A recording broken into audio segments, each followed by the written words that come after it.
After d4, d5, c4, knight c6, we're playing the Chigorin. The main line that goes with c takes d5 is met with queen d5 as met in many of the previous videos. Here we have a double attack on the square d4. So that means knight c3 to attack the queen is not possible. Knight f3 is met with e5 because when knight c3 comes, we gotta be ready to pin it so that we don't go down in development. Okay, so we're gonna look at this variation with bishop to d2. Now here the knight is no longer pinned, we have to take it. And after bishop takes back, as mentioned, we play e4. We need to go through this move before we can finally move on completely from this line. Knight to e5, how do we deal with that? e3. Two options we're going to look at, one of them being knight taking our knight, and the other one pawn taking the pawn. So let's start with this one. If knight takes knight, obviously because the white player might think we wanted to take the knight and then double up the pawns here or something like that. Surprisingly, the best move is to take the knight back with the pawn, doubling up and isolating the pawn, and we're not even taking this pawn which comes with check. The reason is simple. This bishop is not really useful at the moment because there's a dark square pawn in the center, and we actually don't mind if our opponent takes this pawn in e3 because this bishop will be terrible, will never be able to move, especially after knight f6, knight e4. We cement the knight in e4, and most importantly, this bishop will not be able to go from the fianchetto because the diagonal is controlled by the queen. Besides, the funny thing is that our queen cannot be removed from this square. Let's make an example. Like pawn takes, knight f6, queen to d3. This seems to be an appropriate response to all the threats we were making, you know, like positionally speaking. Our opponent might choose to castle alongside. Okay, castle, castle. Okay, bishop to f5 attacks the queen. Queen to d2, for example, is met with queen to e2 check. This is tremendously difficult to deal with because simply it's game over now. There's no coming back from this. So what happens after queen to a6 instead of queen to d2? Rook a to b8. And now rook to g1 with the idea of being able to move this pawn in order to develop this bishop from the fianchetto and not worry about the rook. Okay, queen to e6, attacking here and here, threatening a fork at least. So for example, h4, whatever, any move, just to make an example, you just win material like that. So if bishop to d2 defending that pawn, rook to b6 attacks the queen. If queen takes the pawn, queen to e4, threatening checkmate, it's unstoppable. Now, if instead the queen doesn't take the pawn in a7, but rather goes to a4, where she will apply some defense over the light squares near the king, rook f to b8, finalizing the attack on the b file.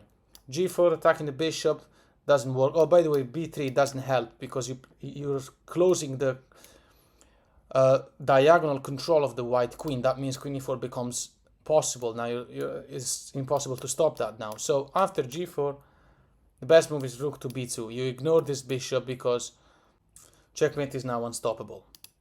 So in this position, we went through knight takes. What happens if our opponent takes the pawn immediately?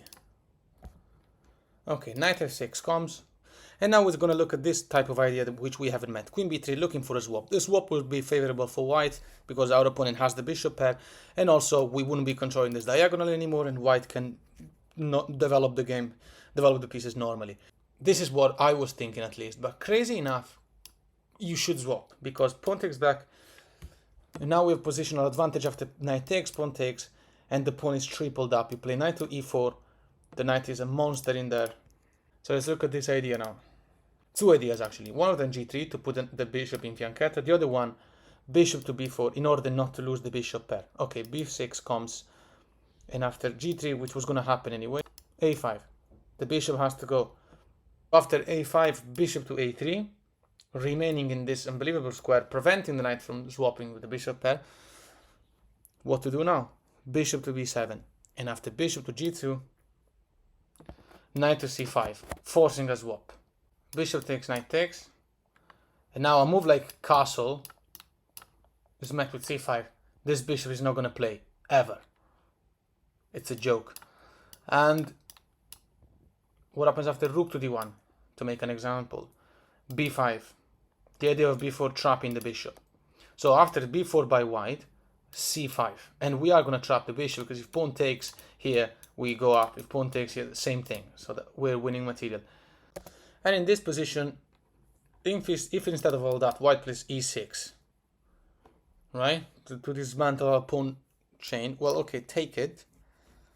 And a bishop to b4 seems to be a good move to get a way out for the bishop. You can't take it because rook will take here and then you lose the game completely. Black plays rook to d8 and carries on this game. The pawn structure is much better, and so is development. And in this position we saw what happens after knight e4 and the bishop going to b4. What if instead our opponent just ignores that and say, you know what, take my bishop pair, at least I get to fix the pawn structure and I don't go backwards in development. Okay, well fine, we accept that because, well, we still have achieved this triple pawn in the center, so we're happy with that. King e7 is the best move, best way to develop. No need to castle because your king is safe. There are almost no pieces left on the board. Bishop to g2, a5. Castle, rook to d8. We'll be the first to conquer the open file. Rook to f4 now. The idea of going to d4, fixing the game, but it's too late. Rook to d2. We've infiltrated. King to f2, defending the pawn. Rook to b2. We started our attack. Okay, rook f to a4. These are all best moves, but we're gonna win because of superior pawn structure. We take this pawn. We don't care. Take.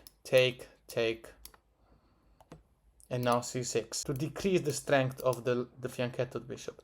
Rook to c5, bishop e6, and we take it from there. We're gonna go to this endgame. We are in this endgame. We are winning. It's not, of course, something that's gonna happen in a couple of moves, but patiently you need to understand that our opponent cannot make any progress.